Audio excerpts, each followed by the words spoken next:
Me presento. Soy Jimena. Tengo 39 años y, hasta hace muy poco, pensaba que tenía una vida que muchas mujeres desearían. Vivo en Querétaro, en una de esas zonas residenciales nuevas donde todas las casas parecen sacadas de una revista de arquitectura. Fachadas limpias, jardines cuidados al milímetro y un silencio que, irónicamente, ahora me parece ensordecedor. Mi vida, vista desde fuera, era un catálogo de éxitos. Un puesto de alta dirección como consultora financiera internacional, lo que se traduce en juntas interminables, viajes constantes, pero también en un sueldo que me permitía pagar la hipoteca de esta casa. Las colegiaturas de Simón, mi hijo de 7 años, y las vacaciones que, ahora me doy cuenta, mi esposo Esteban disfrutaba más que yo. Esteban. Cuando lo conocí, era el hombre más encantador del mundo.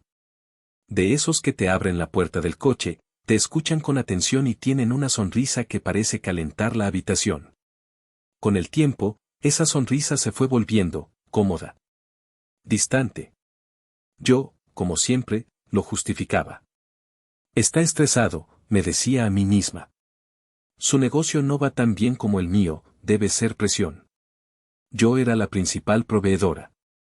Yo era el motor financiero de la casa, y creía que eso no tenía importancia, que éramos un equipo. ¡Qué ingenua!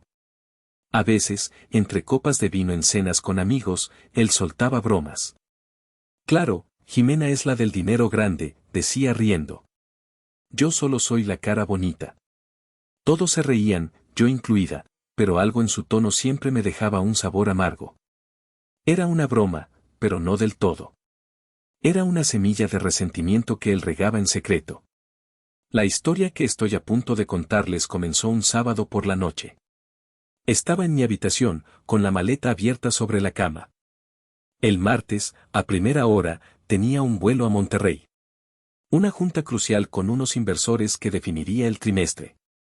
Estaba doblando blusas de seda y trajes sastre, mi armadura de trabajo. Simón, mi hijo, estaba en el suelo de mi habitación, armando un rompecabezas de dinosaurios. Simón es un niño dulce, pero intensamente observador. De esos niños que no hablan mucho, pero que lo ven todo. Recuerda, mi amor, le dije mientras guardaba un par de tacones en una bolsa de tela, el martes te quedas con papá. Serán solo 2 noches. Él no respondió. Solo escuché el clic de una pieza del rompecabezas encajando en su lugar. Simón, insistí, asomándome desde el closet. Sí, mami. Solo 2 noches, dijo sin levantar la mirada. Noté su tono, extrañamente plano. Pero estaba cansada. La semana había sido agotadora y mi cerebro solo procesaba los puntos de la presentación de Monterrey. Lo atribuí al cansancio, a la tristeza normal de un niño de 7 años que no quiere que su madre se vaya. Esa noche, revisé mis correos por última vez. Esteban entró a la habitación, ya en pijama. ¿Todo listo para el gran viaje, amor?, preguntó, dándome un beso en la frente. Un beso frío, de trámite. Casi. Solo falta la computadora, respondí, cerrando la laptop. Perfecto. Descansa. Te vas a lucir en esa junta, me dijo. Ahora, cuando recuerdo sus palabras, te vas a lucir, siento un escalofrío. Él no me estaba deseando suerte. Se estaba despidiendo. Estaba saboreando la victoria de un plan que yo, la experta en riesgos, ni siquiera veía venir. Parte 2. Las palabras que rompieron la noche, extensión estimada, 800 palabras. Eran casi las 11 de la noche. Me había metido en la cama, agotada, con la mente todavía repasando cifras y proyecciones. Esteban ya estaba en el cuarto de huéspedes, roncaba y yo necesitaba dormir bien para el viaje, o al menos esa era la excusa que nos dábamos últimamente para dormir separados. Estaba a punto de caer en ese primer sueño profundo cuando la puerta de mi habitación se abrió con un crujido minúsculo. Mami, susurró Simón. Abrí los ojos. Su pequeña silueta estaba recortada contra la luz del pasillo. ¿Qué pasa, mi cielo? ¿Tuviste una pesadilla?, le pregunté, haciéndole un hueco entre las sábanas. Se metió en la cama y se acurrucó contra mi pecho. Escondió su cara en mi cuello. Olía a jabón de bebé y a esa tranquilidad que solo tienen los niños. Solo un ratito más, susurró. Claro, mi amor. Solo un ratito. Lo abracé, cerré los ojos y pensé en lo mucho que lo extrañaría esos 2 días. La casa estaba en silencio. Solo se oía el zumbido del aire acondicionado y la respiración tranquila de mi hijo. Estaba flotando, en ese delicioso espacio entre la vigilia y el sueño, cuando su voz, diminuta y temblorosa, me atravesó como un cuchillo de hielo. Mami. ¿Qué pasa, mi amor?, murmuré, todavía medio dormida. Él no se movió. Siguió con la cara pegada a mi pecho, como si temiera que alguien más lo escuchara. Papá tiene otra mujer. Una novia. Me quedé inmóvil. Completamente despierta. El corazón me dio un vuelco tan violento que temí que Simón lo sintiera. El aire se volvió denso. Helado. ¿Qué dijiste, Simón?, logré preguntar. Mi voz sonó extraña, metálica. Que papá tiene una novia, repitió, y esta vez su voz se quebró un poco. Lo escuché. Intenté procesarlo.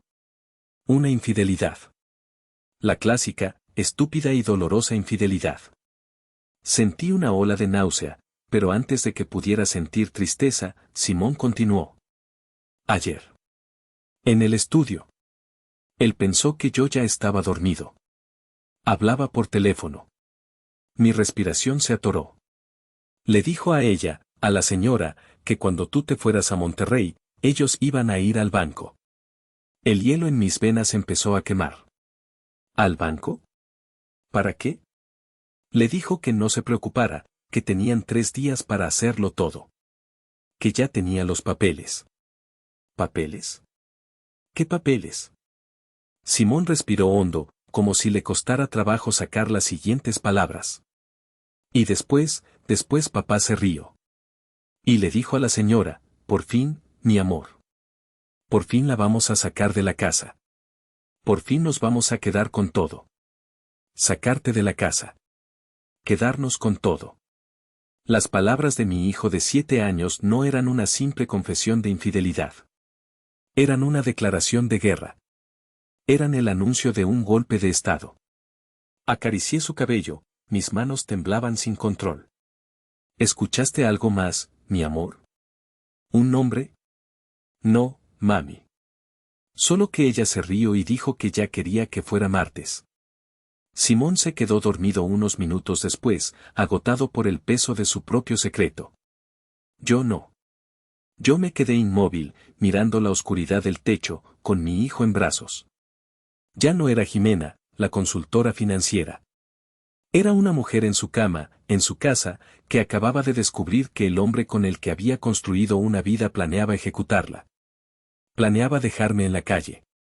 Y el único testigo, mi único aliado, era un niño de 7 años que acababa de salvarme la vida. Eran las 3 de la madrugada. Domingo. La casa estaba en un silencio sepulcral. Simón dormía a mi lado, pero para mí el sueño era imposible. Cada vez que cerraba los ojos, veía la cara sonriente de Esteban, escuchaba las palabras de mi hijo, sacarte de la casa, quedarnos con todo, los papeles. ¿Qué papeles? Mi cerebro, entrenado para encontrar patrones y riesgos, empezó a funcionar a toda velocidad, impulsado por la adrenalina y el pánico. Me levanté de la cama sin hacer ruido, bajé a la cocina y me serví un vaso de agua. Mis manos no dejaban de temblar. Me senté en la isla de la cocina, en la penumbra, y abrí mi laptop. Papeles. Esteban no manejaba nuestras finanzas.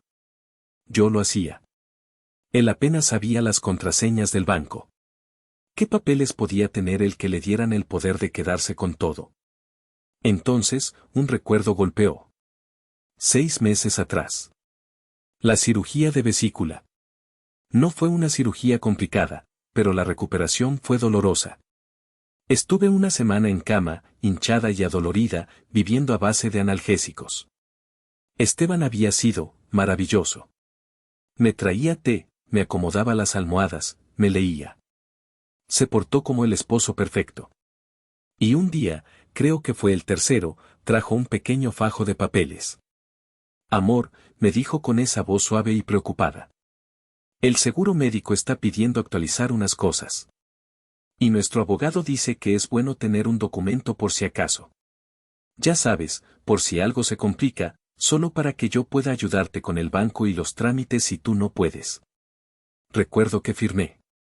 Apenas podía enfocar la vista por la morfina. Firmé donde su dedo me indicaba. Confié. Abrí mi correo. Busqué en los archivos que compartíamos. Seguros. Trámites. Legales. Y allí estaba. Un PDF escaneado que él mismo había subido a la nube para tener un respaldo. Lo abrí.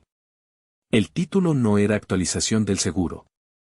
El título era Poder Notarial General con facultades amplias. Se me heló la sangre. Lo leí. Y lo releí. Cláusula primera, Administración de bienes. Cláusula segunda, Facultades para actos de dominio. Cláusula tercera, Decisiones médicas y legales. Le había dado todo. Le di el poder de vender mi casa. De vaciar mis cuentas. De mover mis inversiones. De firmar en mi nombre. Y lo peor, cláusula cuarta, facultad para representarme, en caso de incapacidad física o mental. Sentí un vértigo tan profundo que tuve que agarrarme de la encimera. Yo, Jimena, la consultora financiera que asesoraba a directores de empresas sobre cómo proteger sus activos multimillonarios, había firmado mi propia sentencia de muerte en mi cama, drogada y vulnerable. A manos de mi esposo. La humillación intelectual fue casi peor que la traición emocional. No solo era un infiel, era un estafador. Y yo había sido una imbécil. Cuando te fueras a Monterrey. Claro. El plan era perfecto. Yo estaría a 1000 kilómetros de distancia, incomunicada en juntas. Él iría al banco el martes por la mañana, presentaría el poder, vaciaría cada peso de nuestras cuentas, que en un 90% eran mis cuentas, mi trabajo, mis bonos, y desaparecería. O peor, transferiría la casa a su nombre o al de un tercero. Para cuando yo aterrizara el jueves, no tendría nada. Ni casa. Ni dinero. Me habría dejado, literalmente, en la calle. El agua en el vaso temblaba. No era el agua. Era yo. Pero ya no era solo miedo. Era rabia. Una rabia fría, profunda y calculadora que nunca había sentido en mi vida. Vas a ir al banco, Esteban, pensé mientras miraba el amanecer gris asomarse por la ventana. Oh, sí que vas a ir. Pero la sorpresa que te vas a llevar no es la que estás planeando. El sol salió el domingo, pero en mi casa reinaba una oscuridad total. El mayor problema era ese, era domingo. No podía llamar a un notario. No podía llamar a un abogado decente. Los bancos estaban cerrados. Estaba atrapada.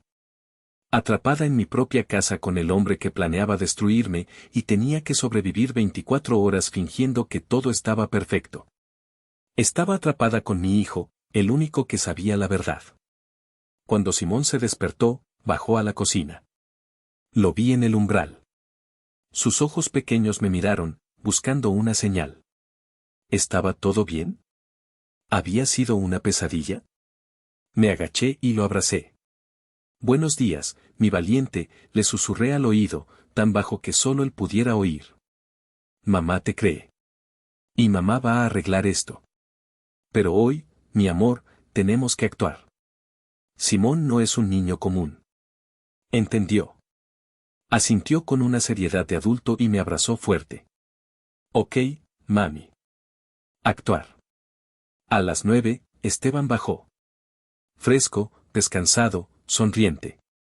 Buenos días, familia, dijo con esa alegría falsa que ahora me revolvía el estómago. ¿Qué hacemos hoy? ¿Un desayuno especial de domingo antes del viaje de mami? Quise vomitar. Claro, mi amor, respondí. Mi voz sonó sorprendentemente normal.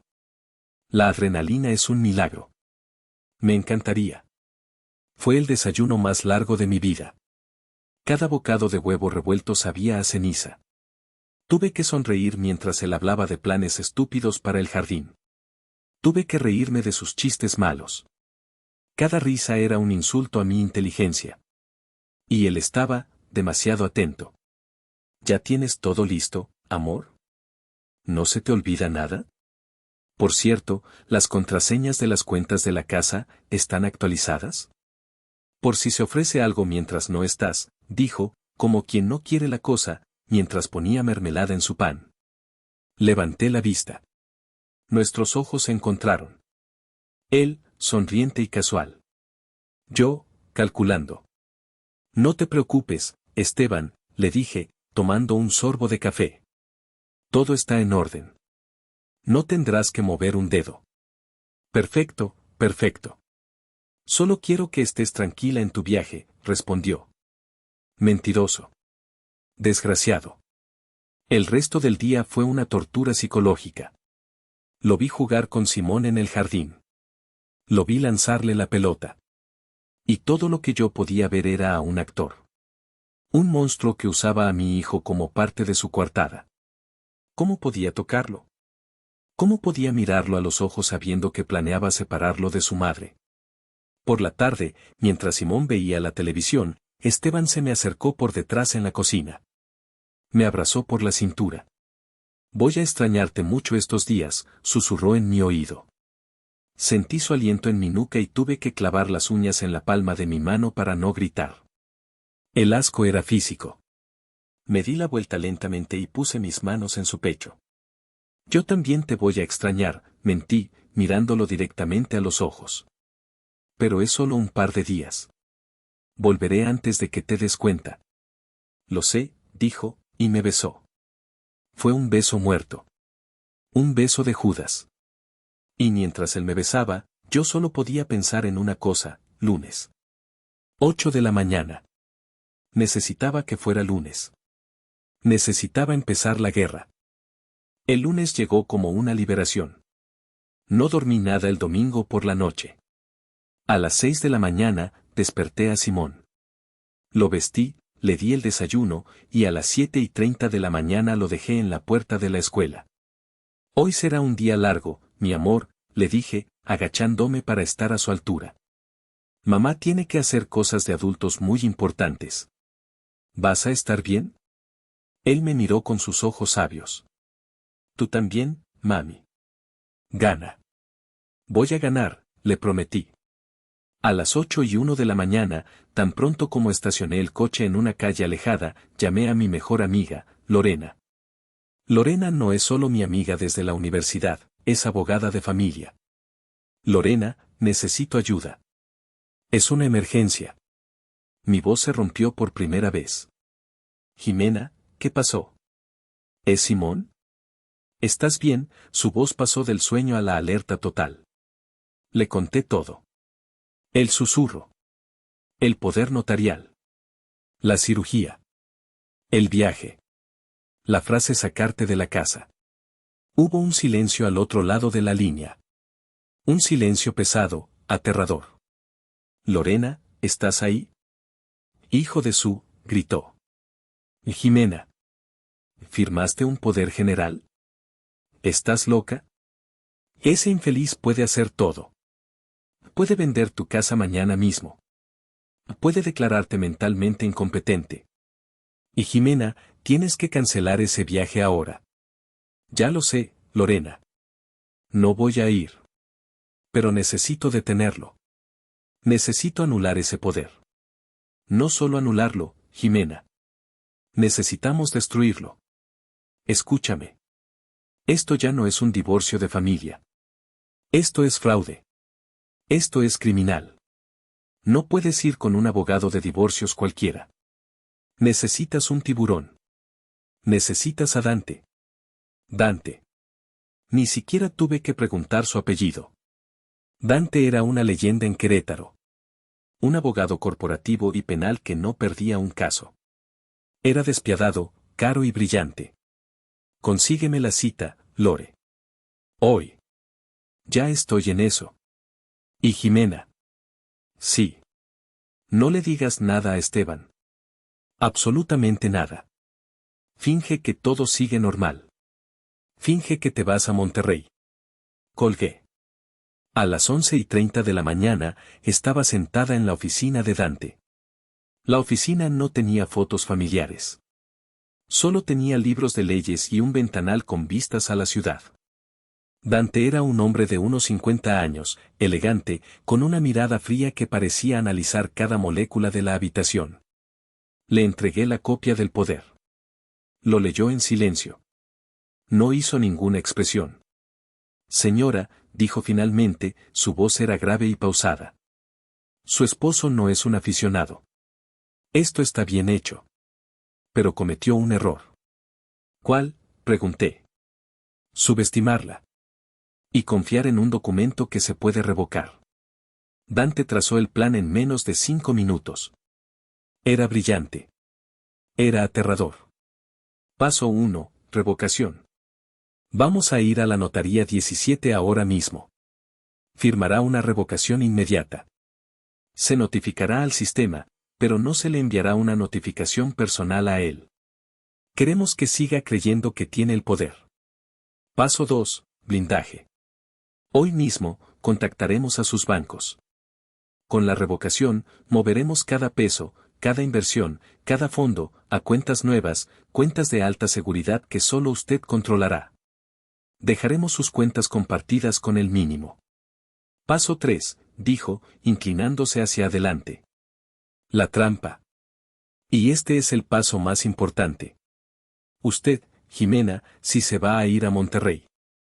O al menos, Esteban debe creerlo. Parte 6, la clínica psiquiátrica, extensión estimada, 800 palabras.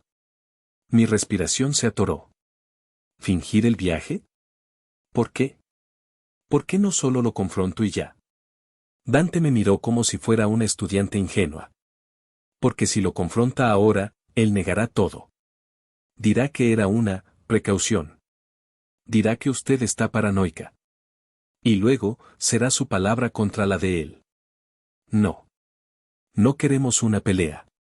Queremos una ejecución. Continuó, necesitamos que él intente usar ese poder revocado.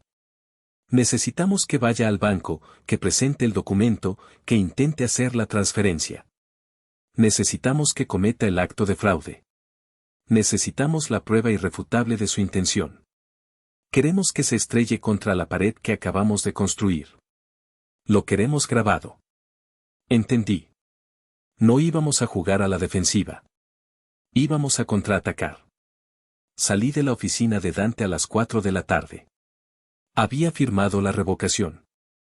Había firmado las solicitudes de transferencia de fondos.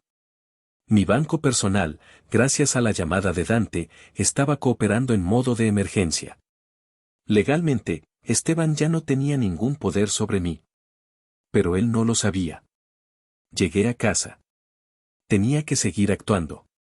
Tenía que hacer la maleta. Esteban llegó a las 7 de la tarde, amor. ¿Cómo te fue? ¿Mucho trabajo? Muchísimo, respondí, forzando una sonrisa cansada. Estoy agotada. Voy a terminar la maleta e intentar dormir. Claro, claro. ¿Quieres que te pida algo de cenar? No, gracias. Solo quiero un té. Mientras él pedía una pizza para él y Simón, subí al estudio. Mi mente estaba en modo de batalla. Si él tenía el poder, ¿qué más tenía? Empecé a revisar sus cosas. Su escritorio, usualmente ordenado, estaba demasiado ordenado. Abrí el cajón de su escritorio. Papeles de su negocio. Facturas. Y al fondo, en un sobre, encontré algo que no debía estar allí. Era una tarjeta de presentación. Elegante, color crema. Clínica de Salud Mental Bienestar. Doctora Carolina Beltrán. Psiquiatría y diagnóstico. Le di la vuelta. Había una nota escrita a mano, con la letra de Esteban. Miércoles, 10 de la mañana. Cita doctora Beltrán, caso Jimena. Miércoles. El día después de mi vuelo. El plan completo se reveló ante mí con una claridad brutal y nauseabunda. El rompecabezas se armó. No era solo el dinero. El plan era: martes, yo viajaba. Martes, mediodía él iba al banco y vaciaba mis cuentas. Miércoles, él usaba mi propio dinero para pagarle a una doctora cómplice. Miércoles, tarde usando el poder notarial, cláusula de incapacidad y un diagnóstico comprado, él iniciaba un proceso para declararme mentalmente inestable. Está estresada, está paranoica, tiene alucinaciones. Jueves, para cuando yo volviera, si es que podía volver, él tendría el control total, no solo del dinero, sino de mi libertad. Y lo más importante: custodia total de Simón. Me quería borrar del mapa. Me quería desaparecer legal y socialmente. Este infeliz no solo quería robarme. Quería enterrarme viva. Parte 7. La amante es un fantasma, Renata, extensión estimada, 800 palabras. Me senté en la silla de su escritorio, sosteniendo la tarjeta de la psiquiatra. El mundo me daba vueltas. Ya no era una cuestión de dinero, era una cuestión de supervivencia. Tenía que saber quién era ella. La cómplice. La novia de la que habló Simón. Si el plan era tan elaborado, no era una aventura casual. Era una socia. Necesitaba un nombre. Bajé a la cocina. Simón estaba dibujando en la mesa mientras Esteban veía el fútbol. Mi amor, le dije a Simón, dándole un beso. ¿Recuerdas lo que me dijiste el sábado? ¿La señora del teléfono? ¿Por casualidad escuchaste cómo la llamó papá? Simón frunció el ceño, pensando. No, no me acuerdo. Sonaba como: ¿Reina? No. R. Renata. Renata. Gracias, mi amor. Sigue dibujando. Volví al estudio. Me senté frente a la computadora. Busqué en Google, Esteban y Renata. Nada. Busqué en sus redes sociales. Nada. Su Facebook era impecable. Fotos de familia. Fotos conmigo. Fotos de Simón. Era la imagen del padre y esposo perfecto. Entonces pensé. Si era un plan antiguo. Entré a su perfil de Facebook. Fui a sus fotos. Pero no a las recientes. Fui a las fotos archivadas. A los álbumes de hace años, esos que nadie borra. Álbum, graduación 2002. Nada. Álbum, viaje a la playa 2003. Nada. Álbum, universidad, varios 2003. Hice clic. Eran fotos de fiestas universitarias. Jóvenes, borrachos, felices. Y entonces, la vi. Era ella. Inconfundible, aunque 15 años más joven. Era Esteban, con más cabello y menos preocupaciones, abrazando a una chica morena, guapísima, con una mirada intensa. Estaban abrazados. En otra foto, se estaban besando. La etiqueta del álbum decía, Esteban y Renata. No era una aventura nueva. No era una oportunista que acababa de aparecer. Era su exnovia de la universidad. La mujer que, según me había contado él, le había roto el corazón. ¡Qué mentira! No le había roto el corazón. Habían estado en pausa. O peor, habían estado planeando esto desde el momento en que yo dije acepto. Mi matrimonio entero era una farsa. Una larga estafa para financiar su reencuentro. Hice una búsqueda rápida en LinkedIn. Renata Ocampo Ruiz. Mi corazón se detuvo de nuevo. Su profesión, asesora patrimonial y de bienes raíces. La ironía era tan cruel que casi me reí. Era mi némesis. Mi espejo oscuro. Él no había elegido a una tonta, había elegido a alguien que sabía exactamente cómo destruir mi mundo financiero, alguien que hablaba mi mismo idioma. Estaba compitiendo contra una profesional. De acuerdo, Renata, pensé, cerrando la laptop. Soy Jimena. Soy mejor que tú en esto. Cerré el cajón. Bajé las escaleras, preparé mi té y empecé a empacar mi maleta, esta vez con una determinación gélida. El martes iba a ser un día muy, muy interesante. Si esta historia te está atrapando y quieres saber cómo Jimena preparó su venganza, por favor, detente un momento y dale un like a este video. Ayuda muchísimo a que la historia llegue a más personas. Y si aún no lo has hecho, suscríbete al canal y, muy importante, déjame un comentario diciéndome desde qué ciudad me estás escuchando. Me encanta leerlos y saber hasta dónde viajan estas historias. Cada comentario ayuda a que la plataforma recomiende más el video. Gracias por tu apoyo. Y ahora, continuemos con la trampa. El lunes por la noche fue la prueba final de mi autocontrol. Esteban estaba de un humor excelente. Eufórico. Obviamente, estaba saboreando la víspera de su gran día. Mientras cenábamos pizza, yo apenas podía tragar. Simón, mi pequeño cómplice, soltó otra bomba, sin querer. Papá, dijo, masticando. ¿Cuándo vamos a tener el perrito? Esteban casi se ahoga con su refresco. ¿Qué perrito, campeón? ¿El que dijiste? Dijiste que cuando mami se fuera de viaje, nos íbamos a mudar a una casa nueva con la señorita Renata, y que ella cocina rico, y que tendríamos un perro. El silencio en la mesa fue total. Esteban me miró, pálido, buscando una reacción. Yo fingí estar concentrada en mi celular. Simón, ¿qué cosas dices? Debes haberlo soñado, dijo Esteban, riendo nerviosamente. Tu imaginación vuela, campeón. No lo soñé, dijo Simón, terco. Tú me lo dijiste. Yo levanté la vista de mi teléfono, fingiendo confusión. ¿Mudarnos? ¿Renata? ¿Quién es Renata, Esteban? La cara de Esteban pasó del pánico a la ira. No es nadie, Jimena. Es un invento de Simón. ¿Verdad, Simón? Y ya deja de decir tonterías. Simón me miró, asustado por el regaño. Sus ojos se llenaron de lágrimas. No le grites, le dije a Esteban, mi voz era puro hielo. Solo está confundido. Está nervioso por mi viaje. ¿Verdad, mi amor? Abracé a Simón. Papá solo estaba bromeando. Sí, eso, campeón. Solo era un juego, dijo Esteban, tratando de recuperar la compostura. Pero el daño estaba hecho. Él ahora sabía que yo había escuchado el nombre Renata. Y yo sabía que él estaba activamente envenenando la mente de mi hijo. Esa noche, le dije a Esteban que me sentía mal, que debía hacer algo de la pizza, y que dormiría en el sofá de la sala para no molestarlo.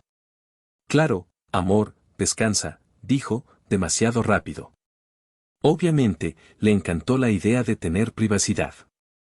A las 11 de la noche, cuando las luces de la casa estaban apagadas, puse mi celular bajo un cojín del sofá. Activé la grabadora de voz y fingí dormir. No tuve que esperar mucho. A las 11:30 de la noche, escuché sus pasos. Entró al estudio, que estaba junto a la sala. Y luego, escuché su voz, en altavoz. Hola, mi reina. Ya. Y luego, la voz de ella. Una voz melosa, pero firme. Ya. Se durmió. Como un tronco. Y la idiota de Jimena se sintió mal y se quedó en el sofá. No sospecha nada. Aunque el niño. ¿Qué pasó con el niño?, preguntó Renata, su voz se agudizó. Repitió tu nombre en la cena. Pero lo manejé. Dije que era un invento. Jimena está tan metida en su viaje que no se dio cuenta. Más te vale, Esteban. No podemos tener errores. ¿El traspaso de la casa está listo? Listo, dijo él. El contacto en la inmobiliaria fantasma ya recibió el depósito. El hermano de Renata, bueno, tu hermano, es un genio. El martes en la tarde, en cuanto tenga el dinero del banco, firmamos la venta. Para cuando Jimena vuelva el jueves, la casa ya no será suya. Legalmente, será propiedad de tu empresa. Perfecto. ¿Y el banco? Pan comido. Llego a las 9. Muestro el poder. Saco hasta el último centavo. Millones de pesos, Renata. Millones. Para el mediodía, seremos libres. Y ricos. Y la cita con la doctora Beltrán el miércoles. No lo olvides. Jamás, dijo Esteban. Con el diagnóstico, no podrá ni pelear la custodia. El niño es nuestro. Bien. Te amo, mi rey. En 48 horas, nuestra vida empieza. Te amo, mi reina. Colgaron. Me quedé inmóvil, sin respirar. Lo tenía. Tenía la conspiración completa. Tenía la prueba de la inmobiliaria fantasma. Tenía la confirmación de la cita psiquiátrica. Guardé la grabación. La envié a mi correo, al de Dante y al de Lorena. Jaque mate, infeliz, susurré en la oscuridad. Martes. 4 de la mañana. La alarma de mi celular sonó. La apagué antes de que hiciera el segundo ruido. La casa estaba oscura. La adrenalina me corría por las venas como electricidad. No había dormido, pero nunca me había sentido más despierta. Me levanté del sofá, me vestí con la ropa de viaje que había preparado, pantalones cómodos, un suéter, tenis. Subí la maleta al hombro. La maleta estaba vacía. Solo llevaba una muda de ropa extra y mis artículos de aseo para que hiciera bulto. Fui a la habitación de Simón. Dormía profundamente. Le di un beso en la frente. Te amo, mi valiente. Mamá vuelve pronto. Esta era la única parte real de toda la farsa. Este beso. Bajé las escaleras. Cuando llegué al recibidor, la luz de la habitación principal se encendió. Esteban apareció en el umbral, tallándose los ojos. ¿Amor? Ya te vas, dijo, fingiendo somnolencia. Sí. Es la hora, respondí, mi voz deliberadamente cansada. Se acercó y me abrazó. Fue un abrazo largo. Sentí su respiración en mi cuello, su pecho contra el mío. Era como abrazar a un cadáver. Tuve que usar cada gramo de mi fuerza de voluntad para no empujarlo y golpearlo. Viaja con cuidado, amor, susurró. Llámame cuando aterrices en Monterrey. Claro, respondí, separándome. No te preocupes. Todo saldrá bien. Estoy seguro de que sí, dijo él. Y me sonrió. Esa sonrisa. Esa sonrisa arrogante, triunfante. Estaba tan seguro de sí mismo. Tan seguro de que yo era una idiota. Tan seguro de que había ganado. Cuida a Simón, le dije. Como a mi propia vida, respondió. ¡Qué asco! Salí por la puerta principal. Metí la maleta vacía en la cajuela de mi camioneta. Encendí el motor. Mientras salía de la cochera, miré por el retrovisor. Él estaba allí. La silueta de Esteban, de pie en la ventana del segundo piso, observándome. Observando cómo su plan se ponía en marcha. Salí del fraccionamiento. Conduje durante 5 minutos. Y en cuanto estuve segura de que no podía seguirme, apagué las luces, di una vuelta en U prohibida en una avenida principal y me dirigí en dirección completamente opuesta al aeropuerto. Mi destino no era Monterrey. Mi destino era un pequeño despacho anónimo en el centro de la ciudad. El centro de comando que Dante había preparado. La guerra había comenzado. Llegué a las 4:45 de la mañana. Era un edificio de oficinas viejo, de esos con elevadores lentos y pasillos que huelen a limpiador industrial. Dante ya estaba allí. El despacho era pequeño. Una mesa, varias sillas, una cafetera goteando y 2 laptops abiertas. Jimena, dijo Dante, asintiendo con la cabeza. No era un hombre de abrazos. Café. Gracias, tomé la taza. Mis manos temblaban ligeramente. ¿Estás lista?, preguntó. Estoy lista para verlo arder, respondí. Dante sonrió por primera vez. Una sonrisa delgada, casi imperceptible. Bien. Eso es lo que quiero oír. Una de las laptops estaba conectada a una videollamada. Es el gerente de la sucursal principal de tu banco.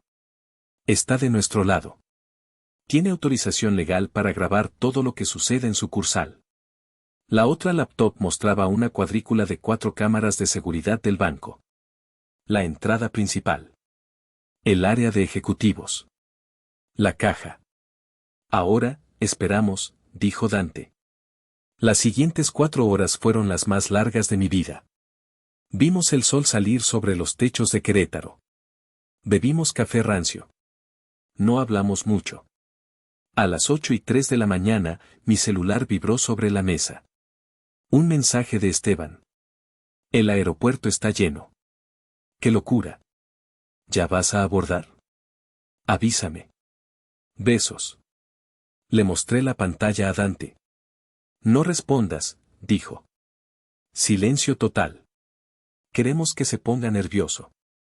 Queremos que piense que estás en el avión, incomunicada. 8:30 de la mañana. El banco abrió. Vimos a los empleados llegar, a los primeros clientes. 8:45 de la mañana. Mi celular vibró de nuevo. Otro texto de Esteban. Amor. ¿Todo bien? Tu vuelo salía 8:15, ¿no? ¿Por qué no contestas? Está nervioso, dije. Está ansioso, corrigió Dante. Quiere la confirmación de que estás en el aire para poder moverse. 9 de la mañana, 9:05 de la mañana. ¿Y si no viene? Susurré. ¿Y si sospechó algo? Vendrá, dijo Dante, sin quitar los ojos de la pantalla. La codicia es más fuerte que la prudencia. Y entonces, a las 9:10 de la mañana, apareció. Un Mercedes-Benz blanco, impecable, se estacionó en doble fila justo frente a la entrada del banco. Mi corazón dio un salto. Esteban bajó del asiento del conductor. Se había cambiado. Llevaba su mejor traje. Gris, camisa blanca, sin corbata. Se ajustó el saco. Se pasó la mano por el cabello. Irradiaba arrogancia. Y del asiento del copiloto, bajó ella. Renata. No la había visto en persona en 15 años, pero era ella. Impresionante. Alta, con gafas de sol enormes y un vestido rojo que gritaba mírame. La reina y el rey, murmuré con desprecio. No, dijo Dante, sus ojos fijos en la pantalla. La arquitecta y su peón. Renata se quedó junto al coche, fumando un cigarrillo, vigilando. Esteban respiró hondo, sacó un portafolio de cuero del asiento trasero y caminó hacia la puerta del banco. Ahí va, dije. Y, acción, respondió Dante, presionando la tecla de grabación en su laptop. Vimos a Esteban entrar al banco a través de la cámara de seguridad. Era la imagen pura de la confianza. Caminó directo, saltándose la fila de clientes normales, hacia el área de banca privada. Se sentó frente a una ejecutiva, una mujer de unos 40 años que, según Dante, era la subgerente y estaba al tanto del operativo. Vimos a Esteban sonreírle. Encantador, como siempre. Buenos días, escuchamos su voz, ligeramente metálica, a través del audio de la cámara. Soy Esteban Ríos, esposo de Jimena Ortiz. Vengo a ejecutar un traspaso total de fondos. Aquí tengo el poder notarial. Deslizó el documento sobre el escritorio.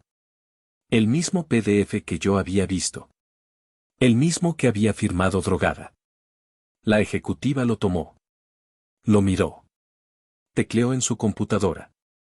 Frunció el ceño. Un momento, por favor, señor Ríos, dijo ella, con una calma admirable. Vimos cómo levantaba el teléfono y llamaba al gerente, el hombre que estaba en videollamada con nosotros. El gerente asintió en nuestra pantalla y se levantó de su oficina. Esteban empezó a impacientarse. Miró su reloj. Tamborileaba los dedos sobre el escritorio de caoba. El gerente apareció en la cámara. Un hombre alto, con traje. Se acercó al escritorio de la ejecutiva. Señor Ríos, dijo el gerente. ¿Puedo ver el documento? Esteban se lo entregó, su confianza empezaba a flaquear. ¿Hay algún problema? Tengo prisa. Mi esposa está de viaje. Ahí está. Lo dijo, susurré, señalando la pantalla. Dante asintió. El gerente revisó el documento y luego miró su pantalla. Su rostro era una máscara de profesionalismo. Señor Ríos, dijo el gerente, y su voz era clara y fuerte. Lamento informarle que este poder notarial fue revocado por orden judicial ayer, lunes, a las 4 de la tarde. La cara de Esteban. Ojalá pudiera embotellar ese momento. La arrogancia se derritió. La confusión pura se apoderó de su rostro. ¿Qué? Eso es imposible, dijo, su voz subiendo una octava. Revise otra vez. Debe ser un error. No hay ningún error, señor, dijo el gerente, firme. El documento que usted presenta no tiene validez legal. Pero yo soy su esposo. Tengo derecho. De hecho, continuó el gerente, como si estuviera leyendo un informe meteorológico, el sistema también me indica que su acceso como cotitular a todas las cuentas de la señora Ortiz fue eliminado ayer por la tarde. Usted ya no tiene ninguna autoridad sobre estos fondos. Esteban se quedó pálido. Se puso blanco como el papel. No. No. No puede ser, empezó a gritar. Esteban se levantó de la silla de un golpe. Ustedes no saben quién soy. Y mi esposa está enferma. Está de viaje. Está incomunicada. Esto es un abuso. Señor Ríos, le voy a pedir que baje la voz, dijo el gerente. No me voy a calmar. Exijo el dinero. Es mío. Nuestro. En ese momento, Renata, que obviamente había estado observando desde fuera, debió notar que las cosas no iban bien. La vimos en la cámara de la entrada. Tiró el cigarrillo al suelo y entró al banco como una furia. ¿Qué está pasando aquí? ¿Por qué tardas tanto, Esteban? Su voz resonó en la sucursal. Todos los clientes se giraron a mirarlos. Esteban la señaló, desesperado. Renata. Diles. Dice que el poder está revocado. Dice que no tengo acceso. La cara de Renata, detrás de sus gafas de sol, fue un poema. Se quitó las gafas. ¿Qué? Le gritó a Esteban, olvidándose del gerente. ¿Cómo que está revocado? Y me juraste que era una idiota. Y me dijiste que no sospechaba nada. Y no sospechaba, gritó él de vuelta. Pues alguien hizo algo, imbécil. Nos descubrieron. Cálmate. Tú eras la del plan perfecto, la acusó él. Y mi plan era perfecto. Tú eres el estúpido que se dejó atrapar. Era una escena espectacular. Los dos villanos, desenmascarados, acusándose mutuamente en medio de la sucursal bancaria. El gerente hizo una seña. Vimos a dos guardias de seguridad acercarse tranquilamente. Señor Ríos, señora, quien sea usted. Les voy a pedir que se retiren. Están alterando el orden. No me voy sin mi dinero, gritó Esteban. No es su dinero, señor. Ahora, retírense o llamaré a la policía. Los guardias tomaron a Esteban por los brazos. Él no opuso mucha resistencia, estaba en shock. Renata soltó un insulto que hizo que la ejecutiva se tapara la boca, agarró a Esteban del brazo y lo arrastró hacia la salida. Esto no se queda así, gritó Renata mientras salía. Y van a saber de nosotros. Salieron a la acera. Vimos, a través del cristal, cómo empezaron a discutir frenéticamente. Renata le dio una bofetada a Esteban. Él la empujó. Ella le aventó su bolso. Era un desastre total. En el centro de comando, Dante presionó detener grabación. Y, escena, dijo, con calma. Me quedé mirando la pantalla, donde la pareja de estafadores se gritaba en la calle. No sentí alegría. No sentí alivio. Sentí un asco profundo y frío. Entonces, mi celular empezó a vibrar sobre la mesa. Llamada entrante, Esteban. Vibró. Vibró. Vibró. 10 llamadas perdidas en 2 minutos. Perfecto, dijo Dante. Está en pánico. Es hora de la fase 4. La confesión. Dante me llevó a mi casa. El plan era que yo estuviera allí, segura, para recibir la llamada. Simón aún estaba en la escuela. La casa estaba en silencio. Dante conectó un pequeño dispositivo de grabación legal a la línea telefónica. Deja que llame él. Tú mantente fría. No grites. No llores. Solo hazle preguntas. Deja que hable. Deja que se incrimine solo, fueron sus instrucciones. No tuve que esperar. Mi celular sonó. Lo puse en altavoz. Dante estaba a mi lado, escuchando. Contesta. Deslicé el dedo. Esteban, dije, mi voz sonando deliberadamente confundida y débil. Jimena. ¿Dónde diablos estás? ¿Qué hiciste? Su voz era un rugido de pánico y furia. ¿De qué hablas? Estoy en casa. Me sentí muy mal en el aeropuerto. Cancelé el viaje. ¿Qué pasa? ¿Por qué gritas? Hubo un silencio al otro lado. Podía oír su respiración agitada. Lo había descolocado.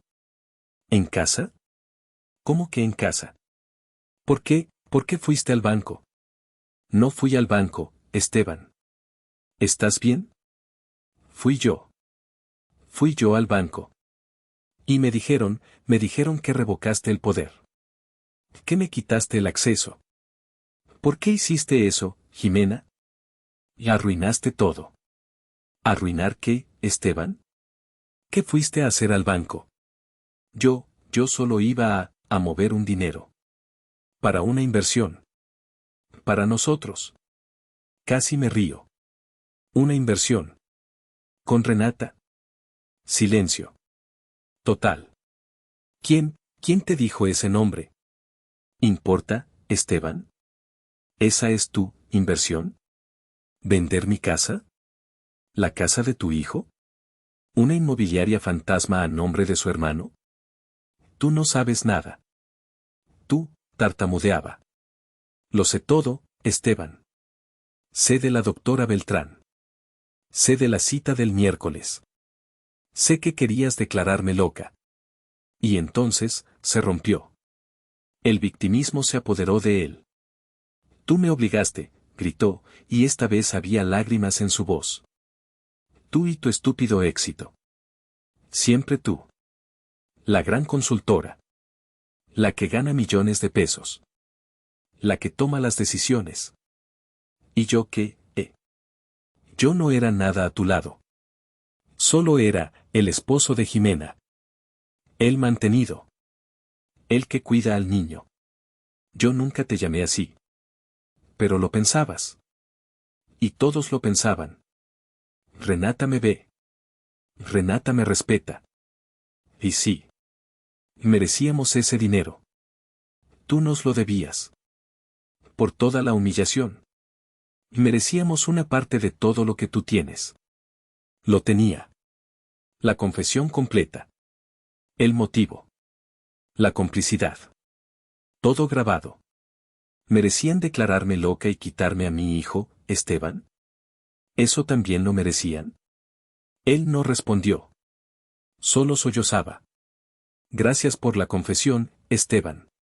Habla con mi abogado. Se llama Dante. Te va a encantar. Ah, y no te acerques a la casa.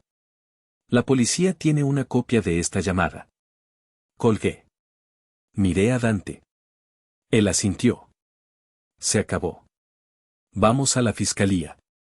Esa misma tarde, estábamos en la Fiscalía General de Querétaro. No era la oficina lujosa de Dante. Era un lugar gris, funcional, que olía a café quemado y justicia lenta. Nos recibió un fiscal especializado en delitos patrimoniales. Dante, obviamente, lo conocía. Dante, qué gusto. ¿Qué me traes? Un regalo de Navidad adelantado, fiscal, dijo Dante, poniendo su portafolio sobre la mesa. Durante la siguiente hora, Dante expuso el caso. Fue como ver a un cirujano en operación. Preciso, frío, letal. Primero, el poder notarial y la declaración jurada de la cirugía. Obtenido mediante engaño y abuso de vulnerabilidad. Falsedad. Segundo, la grabación de audio del lunes por la noche. Conspiración para cometer fraude y enajenación de bienes. Tercero, el video del banco. Intento de fraude en grado de tentativa, grabado en flagrancia.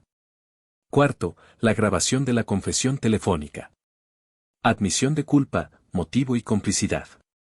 Quinto, la tarjeta de la clínica psiquiátrica. Intento de privación ilegal de la libertad y fraude procesal. El fiscal escuchaba, tomando notas, su expresión cada vez más seria. Es un caso sólido, Dante. Muy sólido. Se pone mejor, dijo Dante, sonriendo. La cómplice. Se llama Renata Ocampo Ruiz. El fiscal levantó una ceja. Escribió el nombre en su computadora. Vimos cómo su expresión cambiaba. Vaya, vaya, dijo el fiscal, girando el monitor. Renata Ocampo Ruiz. ¿Qué tenemos aquí? Una denuncia activa por falsificación de firmas en un caso de bienes raíces en Guadalajara el año pasado. El caso se cerró con un acuerdo, pero el expediente está aquí. No es una aficionada. Es una delincuente habitual. Dante me miró. Reincidencia. Eso agrava todo. El fiscal cerró el expediente. Señora Jimena, lamento mucho por lo que está pasando. Pero le aseguro que estos dos no se van a salir con la suya. Vamos a emitir una orden de restricción inmediata para ambos. No pueden acercarse ni a usted ni a su hijo. Y vamos a proceder penalmente. Esto es cárcel. Salí de la fiscalía sintiendo que me habían quitado un peso de 100 kilos de encima. Aún no terminaba, pero el monstruo ya no estaba escondido bajo mi cama. Ahora estaba en una celda, donde pertenecía. Lo que sigue, la parte legal, a veces es lenta. Pero en nuestro caso, fue sorprendentemente rápida. Cuando el abogado de Esteban y Renata vio la montaña de pruebas, colapsó. Las grabaciones eran irrefutables. El historial de Renata era la cereza del pastel. Estaban acabados. Días después, en una sala de audiencias preliminares, los vi. Esteban parecía haber envejecido 10 años. Estaba pálido, ojeroso, y no se atrevía a mirarme. Renata, por otro lado, me miraba con un odio puro, sin diluir. Seguía siendo arrogante, incluso en la derrota.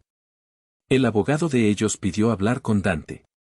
Salieron de la sala. Regresaron 20 minutos después. Tienen una oferta, me dijo Dante, en voz baja. Quieren un acuerdo. Evitar el juicio e ir directo a sentencia. ¿Qué ofrecen?, pregunté. Ellos aceptan la culpabilidad total de intento de fraude y falsificación. A cambio, piden una sentencia suspendida. Libertad condicional.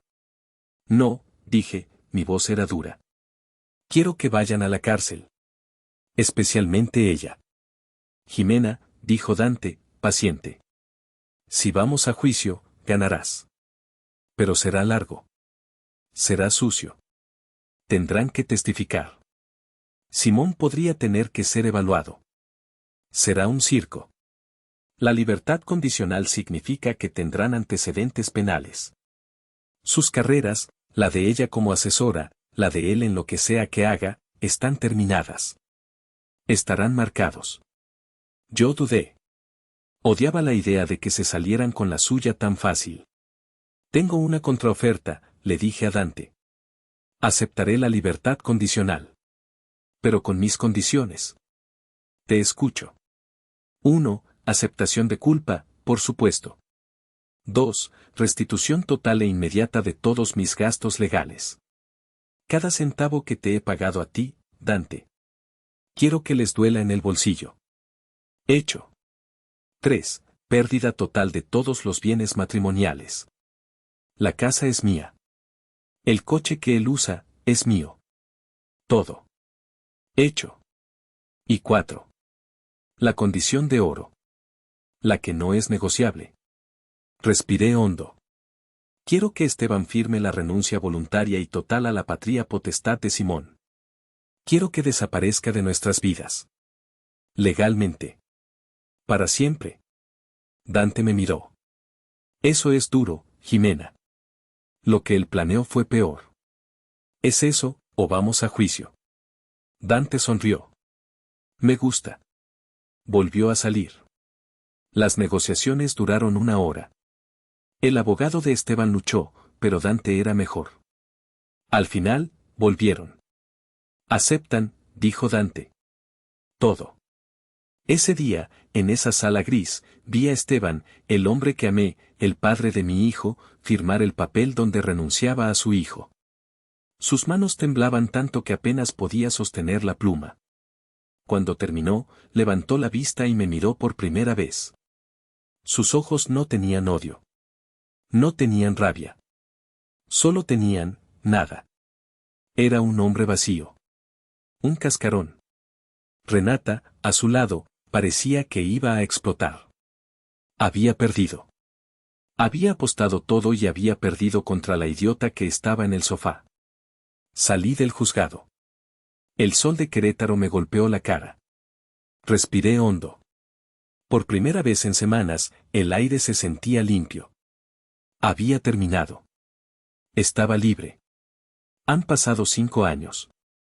El tiempo no borra las cicatrices, pero te enseña a vivir con ellas. Y algunas, incluso, te hacen más fuerte. Lo primero que hice fue vender esa casa. No podía seguir viviendo en un lugar donde cada rincón me recordaba la traición. El estudio donde él conspiró. El sofá donde grabé la confesión. La cama donde mi hijo me salvó la vida. Vendí esa casa enorme y compré un departamento más pequeño, pero lleno de luz, en el centro de la ciudad. Un lugar solo para Simón y para mí. Un lugar sin fantasmas. Dejé mi trabajo en la consultora. El dinero era bueno, pero ya no podía pasar mis días ayudando a corporaciones a hacerse más ricas. Quería algo más. Así que fundé mi propia empresa. Una consultoría financiera boutique llamada Finanzas Seguras. ¿Mi especialidad? Ayudar a mujeres. Específicamente, ayudar a mujeres a blindar su patrimonio antes, durante y después de un divorcio o una separación. Ayudarlas a entender lo que firman. Ayudarlas a ver las señales de abuso financiero. Convertí mi peor pesadilla en mi mayor propósito. Y Simón. Mi Simón. Hoy tiene 12 años. Es un adolescente brillante. Sigue siendo callado, pero su silencio ya no es de miedo, es de sabiduría. Es intenso, inteligente y acaba de ganar una beca estatal de ciencias. Es mi orgullo. Casi no hablamos de eso. No necesitamos hacerlo. Es un capítulo cerrado. O eso pensaba. La semana pasada, llegaron 2 cartas al buzón de mi oficina. La primera era de un despacho de abogados que no reconocí. La abrí. Era una solicitud de contacto de parte de Renata Ocampo Ruiz. Decía que había encontrado a Dios en un grupo de la iglesia, que estaba profundamente arrepentida y que buscaba mi perdón para poder cerrar su ciclo y sanar. Leí la carta. La volví a leer. Luego, tomé mi encendedor, la llevé al fregadero y la vi arder. Mi paz no era un boleto de admisión para su cielo personal. Que buscara su perdón en otro lado. La segunda carta llegó 2 días después. El sobre era barato. La letra, inconfundible. Esteban. Mi corazón dio un brinco, uno pequeño, de pura sorpresa. Era la primera vez que intentaba contactarme en 5 años. La abrí. Era una hoja de cuaderno, arrancada. Su letra, antes firme, ahora era temblorosa. Escribió que lo había perdido todo. Que Renata lo había dejado el mismo día que salieron del juzgado, culpándolo por el fracaso. Escribió que nadie le daba trabajo por sus antecedentes penales. Que vivía en un departamento rentado de una sola habitación en las afueras de la ciudad. Escribió que estaba arrepentido. Que soñaba con Simón. Que me extrañaba. Que sabía que era imperdonable, pero que necesitaba decirlo. Sostuve esa carta durante mucho tiempo. Luego, con calma, la llevé al fregadero e hice exactamente lo mismo que con la de Renata. La quemé hasta que solo fueron cenizas. El arrepentimiento de un traidor es solo una forma más de egoísmo. Es para que él se sienta mejor, no para que yo sane. Mi sanación ya la había conseguido yo sola. Esa noche, estaba cenando con Simón. Pedimos sushi, su favorito, para celebrar su beca. Estábamos hablando de la escuela, de sus amigos, de la película que queríamos ver. Una noche normal. Entonces, él dejó los palillos sobre el plato. Mami, dijo, con esa seriedad de adolescente que tienen ahora. ¿Qué pasa, cielo? Hoy, en la escuela, me preguntaron por mi papá. Sentí un pequeño nudo en el estómago. Era la primera vez que él sacaba el tema en años. Ah, sí. ¿Qué les dijiste? Lo de siempre. Que no vive con nosotros. Que trabaja lejos. Hizo una pausa. Mami, ¿alguna vez volviste a saber de él? La honestidad siempre ha sido la base de nuestra nueva vida. Recibí una carta suya esta semana, le dije, con calma. Simón me miró fijamente. No pestañeó. ¿La leíste? Sí. ¿Y qué decía? Decía que está arrepentido. Que está solo. Que te extraña. Simón absorbió la información. No dijo nada. Solo asintió lentamente. ¿Qué hiciste con la carta?, preguntó. La quemé, respondí. Simón me miró. Y entonces, vi algo que no esperaba. Una pequeña sonrisa se formó en la comisura de sus labios. Bien hecho, mami, dijo. Y volvió a tomar sus palillos. Me quedé mirándolo. Mi niño. Mi salvador. Ya no era un niño. Era un jovencito que entendía perfectamente el valor de la paz. Terminamos de cenar. Más tarde, mientras lavábamos los platos juntos, él volvió a hablar. Mami, dijo, pasándome un plato mojado. Si yo no te hubiera dicho nada esa noche, ¿qué crees que habría pasado? Me detuve. Dejé el plato. Me sequé las manos y me giré para mirarlo. Sus ojos, ahora casi a la altura de los míos. Nos habría destruido, mi amor, le dije, con total honestidad. Nos habría quitado todo. La casa. El dinero. Y te habría alejado de mí. Él asintió, procesando la enormidad de esa verdad. Nos habría dejado en la calle, como dije, susurró. Sí, mi amor. ¿Cómo dijiste? Lo abracé. Él me devolvió el abrazo con fuerza. Pero no lo hizo, dijo Simón, separándose un poco para mirarme. Tú lo detuviste. Negué con la cabeza. No, mi amor. Acaricié su mejilla. No fui yo. Nosotros lo detuvimos. Tú y yo. Somos un equipo. Él sonrió. Sí. Nosotros nos salvamos. Y esa es la verdad. Nos salvamos. A veces, cuando estoy en mi oficina, miro el título de mi empresa, Finanzas Seguras, y pienso en la ironía. El plan de Esteban era dejarme en la calle. Quería despojarme de todo lo que había construido. Quería demostrar que él, de alguna manera, era más listo. Y al final, ¿quién terminó en la calle? Él. Él perdió su casa. Perdió su familia. Perdió su dignidad. Perdió su carrera. Perdió la oportunidad de ver crecer a un niño extraordinario. Todo por codicia. Todo por un ego herido y por dejarse manipular por una fantasma de su pasado. Descubrí, de la peor manera, que la traición más peligrosa no viene de un extraño en un callejón oscuro. Viene del hombre que duerme a tu lado. Viene del que conoce tus miedos. Viene del que te ve vulnerable, recuperándote de una cirugía, y en lugar de cuidarte, ve una oportunidad. Pero también aprendí algo más. Aprendí que yo, Jimena, la experta en finanzas, la mujer exitosa, fui salvada. No por mis millones, no por mis contactos, no por mi inteligencia. Fui salvada por la única inversión que realmente importa. Fui salvada por un niño de 7 años, acurrucado en mi cama, que tuvo el valor de susurrar la verdad en la oscuridad. Mi hijo me salvó la vida. Y ahora, quiero preguntarles algo. Tomé la decisión de quemar la carta de Esteban sin dudarlo. Sentí que mi paz, y la paz de mi hijo, era más importante que su arrepentimiento. Sentí que cualquier cosa que tuviera que decir era solo para aliviar su conciencia, no la mía. Pero a veces, en la noche, Me pregunto, ¿hice lo correcto? ¿O merecía él, al menos, el derecho a ser escuchado, aunque fuera solo en papel? ¿Tú qué hubieras hecho en mi lugar? Déjame tu opinión en los comentarios. Me interesa mucho saber qué piensas. Gracias por acompañarme en esta historia. Si te ha conmovido, si te ha hecho pensar, por favor, regálame un like.